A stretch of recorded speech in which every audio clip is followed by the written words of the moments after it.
Buddhism. It is one of the world's most followed religions, but even though it has 1.6 billion followers, many people don't know much about it other than its existence. Let's start with backstory. Siddhartha Gautama was born in Lumbini, Nepal, to a king and a queen in a large palace.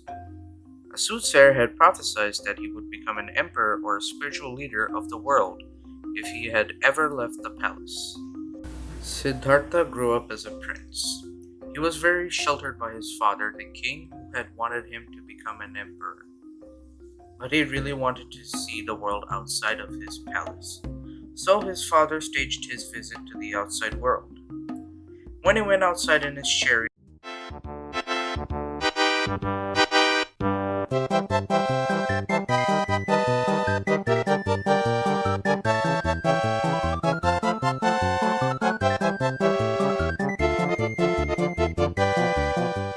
he saw four things: an old man, a sick man, a dead body, and an ascetic. This made him want to become a homeless wanderer in search of the cause of human suffering. After meditating for 2 years, he continued his travels. He came across 5 other men, similar in age to him, also looking for enlightenment. They believed that starving your physical form of whatever you craved most would allow for your mind to open. Siddhartha starved himself of food for 5 years before he decided to live a balanced life rather than a lavish one or one in poverty. As he sat under a Bodhi tree meditating, Mara sent distractions and evils to keep him off track. But as he felt the ground beneath him, he saw. He saw his past lives and how they affected one another. He had achieved nirvana.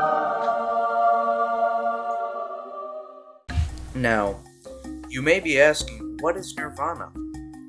Nirvana is a transcendent state in which there is neither suffering, desire, nor sense of self, and the subject is released from the effects of karma and the cycle of death and rebirth. It represents the final goal of Buddhism. What kind of food or diets do they eat? Well, since Buddhists treat all sentient beings with an equal amount of respect, they usually follow a lacto-vegetarian diet, meaning they consume dairy products but exclude eggs and meat from their diet. Some follow only a vegetarian diet and still eat eggs, and others are fully vegan. Let's talk about traditions. Every new year, to celebrate, Buddhists go out to meditate and wash their front yards of all the sin they did in the last year and have a new beginning. They also go to the temple to donate food to the monks and their families every year, and they stay to manifest good things for the members of the families. Current events. There are still violent Buddhists in countries like Myanmar and Sri Lanka that have been targeting minority Muslims such as the Rohingyas who have been taking refuge in Bangladesh and India. Fun facts. Fact number 1. Buddha is often portrayed as chubby as a symbol of happiness. Fact number 2. Buddhist monks shave their heads every 2 months or so, or when their hair grows to an inch long. Fact number 3. Death is not final in Buddhism. They believe in reincarnation. Fact number 4. Buddhism is one of the few non-theistic religions, meaning they do not follow a god.